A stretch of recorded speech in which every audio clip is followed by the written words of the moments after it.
সুপ্রিয় দর্শক, ঢাকা মহানগর উত্তর রূপনগর থানাধীন এলাকায় ৭ নং ওয়ার্ড রূপনগর থানা ৭ নং ওয়ার্ড সম্মানিত সহসভাপতি আমরা ফতুন শেখের অফিসে আসলাম।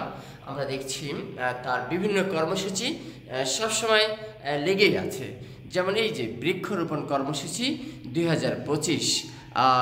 এখানে দেখছি ঢাকা মহানগর উত্তর বিএনপি আহ্বায়ক, ঢাকা ১৬ আসন সংসদ সদস্য পদপ্রার্থী আমিনুল হক সাহেব ছিলেন প্রধান অতিথি। আমরা দেখছি আমিনুল হক সাহেব প্রধান অতিথি হিসেবে ছিলেন এই কর্মসূচিতে।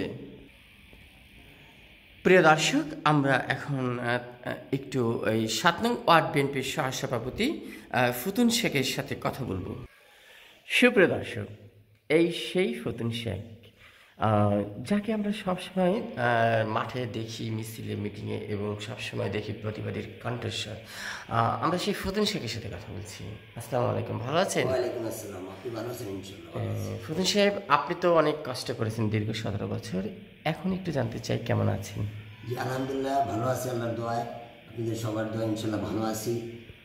আমরা বিগত ১৬-১৭ বছর আওয়ামী লীগের যে নির্যাতন, মামলা, হামলা, রাজপথে ধরে নিয়ে মারপিট, অনেক আপনাদের কষ্টের বিনিময়ে আজকে আমরা এই নতুন বাংলাদেশে যে আমরা আজকে নিজস্ব এলাকায় জনগণের সেবা করার জন্য যে আমরা কাজ করতে পারতেছি, সেই সাথে আমাদের ঢাকা মহানগর উত্তরের আমিনুল হক ভাই, আমাদের ঢাকা মহানগর উত্তরের বিএনপির আহ্বায়ক এবং ঢাকা ১৬ আসনের ধানের শীষ মার্কার নির্বাচিত প্রতীক, সে ধানের শীষ মার্কা ঢাকা ১৬ আসন রূপনগর থানা এবং পল্লবী থানা আওতাধীন যে ধানের শীষ মার্কায় উনি প্রতীক নিয়ে আমাদের বিএনপির পক্ষে এই আমিনুল হক এমপি নির্বাচন করবে।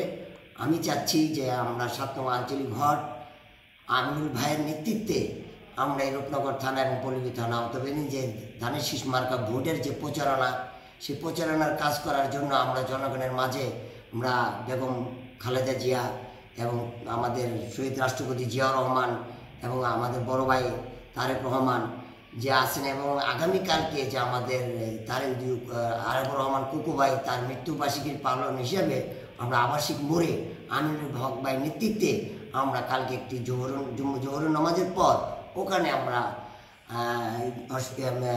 মিলাদ দোয়া মাহফিলের আয়োজনের ব্যবস্থা করেছি। আশা করি ৭ নং ওয়ার্ড এবং রূপনগর থানাবাসী জোহর নামাজের পর আবাসিক মোড়ে আমাদের যে আরবুর রহমান কুকু ভাইয়ের মৃত্যুবার্ষিকীর যে দোয়া মাহফিল করা হবে, সেখানে আপনাদের সবাইকে আমন্ত্রিত এবং উপস্থিত থাকবেন, সেই আমার আশাবাদ। ও আচ্ছা আচ্ছা, ধন্যবাদ আপনাকে। আপনারা অলরেডি একটি কর্মসূচিতে আছেন আরাফাত গগৈ সাহেবের বিষয়ে দোয়া মাহফিল, না? জি।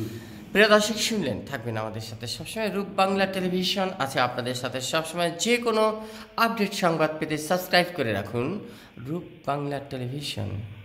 রিপোর্টার ছিলাম আমি আপনাদের সাথে, শাহ আলম সম্রাট।